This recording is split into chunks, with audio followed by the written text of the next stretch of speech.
আসসালামু আলাইকুম। এই যে লেয়ার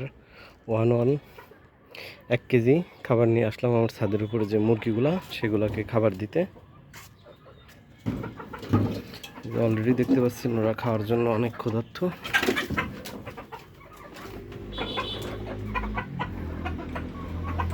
পাঁচটা আগে আটকায়নি, কারণ এখান থেকে মুরগি বের হয়ে যায়। আজকে আমার মনে হয় বের করেই রাখি, কারণ অনেকদিন এদেরকে বের করি না। আজকে এদেরকে একটু বের করব, দেখি। এই যে ছাদটা দেখতেছেন, এই ছাদে কিন্তু এদেরকে আমি ছেড়ে দিই মাঝে মধ্যে। এই যে দেখেন, এই যে ছেড়ে দেব, এই যে দেখছেন, এই যে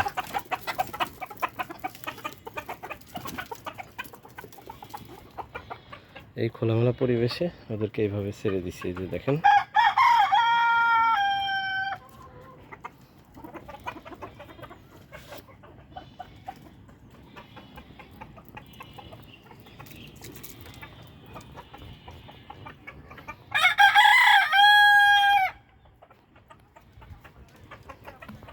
একদম খোলামেলা আর কি, ছাদ একদম খোলা।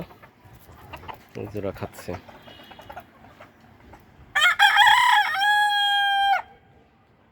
আর একটা জিনিস হচ্ছে, এদেরকে ছেড়ে পারলে একটা সুবিধা হয় কি, এই মুরগিগুলাকে মোটামুটি মানে ইন্টিমেট হয়, ভালো পরিমাণে ইন্টিমেট হয়। আর ঘরের ভিতরে রাখলে একটু কম হয়। এই যে দেখতে পাচ্ছেন যে অলরেডি যে মোরগটা একজনের সাথে ইন্টিমেট হয়েছে। এই যে এরা এই যে এই লাল সুরকি খাচ্ছে খোয়ার, আর এই যে খাবার খাচ্ছে, দেখাচ্ছে আরো সামনে যায়।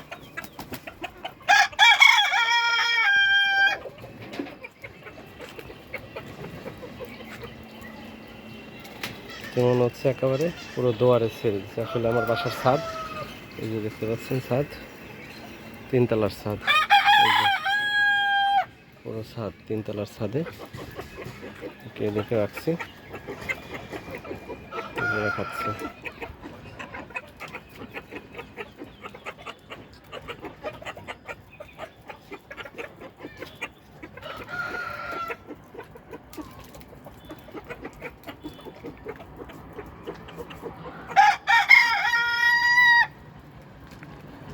এদেরকে বাইরে বেশিক্ষণ রাখবো না, 20 থেকে 25 মিনিটের মতো রাখবো। তারপর ওদেরকে মোটামুটি একটু খেদাই দিলেই ওরা চলে যায়। এই যে গাড়ির শব্দ পাইছে, চলে যাচ্ছে। এই যে এটা একটু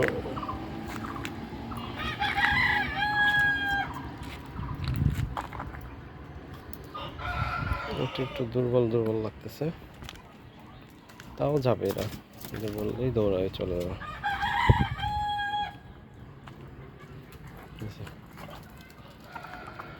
মনে হচ্ছে আমি দুয়ারের উপর ছেড়ে দিচ্ছি।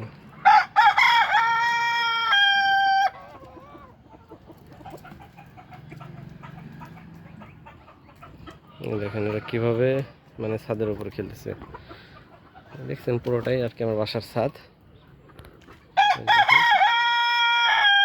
কিছু পাইছে, পাখির কোনো ওই যে কোনো ফলের চোচা টোচা পাইছে, আবার বেরোচ্ছে। এই যে দেখতে পাচ্ছেন, এই যে আবার আরেকটা উড়ে যায়, কোথায় যাচ্ছে, মানে একটু হাত পা ছাড়াই আর কি। মানে এই মুরগিগুলো তো আপনার এইভাবে মনে করেন ঘরের ভিতরে আবদ্ধ থাকলে এরা তো ওইভাবে মানে মুভ করতে পারে না, দৌড়াদৌড়ি করতে পারে না। একটু ছেড়ে দিলে মোটামুটি এরা একটু সুস্থ সবল হওয়ার জন্য দৌড়াদৌড়ি প্রয়োজন আছে। এই যে আমার লেবু গাছ, আর এরা, আর এই যে এই পাশে ওরা খাচ্ছে। তো আমি আজকে এই পাশে ওরা খাক, আমি আর কি দেখাই, ওদেরকে খাবার দিই। ডিম কয়টা পারছে সেটাও আর কি দেখি, কারণ কালকেও ডিম পারছে বেশ কয়েকটা, মানে 2-1 দিন একটু কম পাচ্ছি। তো দেখি আজকে এই যে খাবারটা দিই, এখানে খাবারটা দিই, প্রতিদিন যেভাবে দিই এদেরকে আজকে সেভাবেই দিব। কিন্তু আজকে একটু ছেড়ে দিলাম, কি মনে করে আর কি, মাঝে মধ্যেই ছাড়ি, হয়তো ভিডিওতে ছাড়ি না, কারণ হচ্ছে এটা দেখাই না, কারণ এটা করার সময় একটু সাবধানে করি। ভিডিও করলে আবার মুরগিগুলো কোথায় চলে যায়, এই জন্য একটু দেখাই না, আগে মুরগিগুলোর দিকে খেয়াল রাখি। এখানেও দিই কয়টা, যাতে এরা সব তো এক জায়গায় খাইতে পারে না, মারামারি করে, 2-1টা যাতে বাইরে টাইরে এসে খায়। এই জন্য বাইরে কিছু খাবার দিই। এই যে এরা কয়েকটা আসছে, এদেরকে এইভাবে দিই। এটাতে একটু বেশি দিই। ডিম পারছে কয়টা আজকে? আজকে মনে হয় ডিম কম পারছে আমার মনে হচ্ছে। এখানে একটা, আলহামদুলিল্লাহ, মানে বলতে বলতে কমের কথা না, বেশিই পারছে। 3, 7, 8, 9, 10, 11, 12, 13, 14, 15, 16, আলহামদুলিল্লাহ। এই যে দেখতে পাচ্ছেন, এটা একেবারে আজকের ডিম, মানে 19টা মুরগির ভিতরে 16টা ডিম পারছে, দেখতে পাচ্ছেন।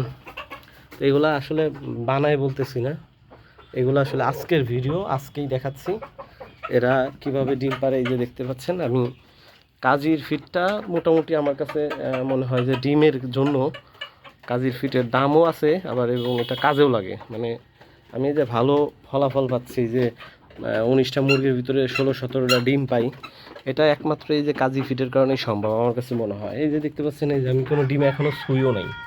এই যে এখানে আছে হলো 5, 5, 10, 14টা, 14 যে 15, আর ওইখানে একটা 16টা। তো এই হচ্ছে আজকের আপডেট।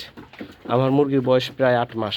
তো এখন হচ্ছে পুরো দমে আর কি ডিম পাড়ার সময় আমি এইরকমই পাই, 14, 15, 16টার ভিতরে পাই, মাঝে মধ্যে 13টাও আসে, আবার দুঃখজনকভাবে মাঝে মধ্যে 11টাও পারে। তো আমি এগুলো আসলে মেনে নিই, কারণ হয় না যে এগুলো তো একটা প্রাণের ভিতরে কম বেশি হয়। তো এটা স্বাভাবিকভাবেই আমি মেনে নিয়েছি। এই যে দেখতে পাচ্ছেন, আর এই যে আর কিছু আছে বাইরে। তো ওদেরকে এখনই আমি ডিমগুলো কালেকশন করে ওদেরকে আবার ভেতরে ঢুকাবো। তো সবাই ভালো থাকবেন, দোয়া করবেন। আল্লাহ হাফিজ।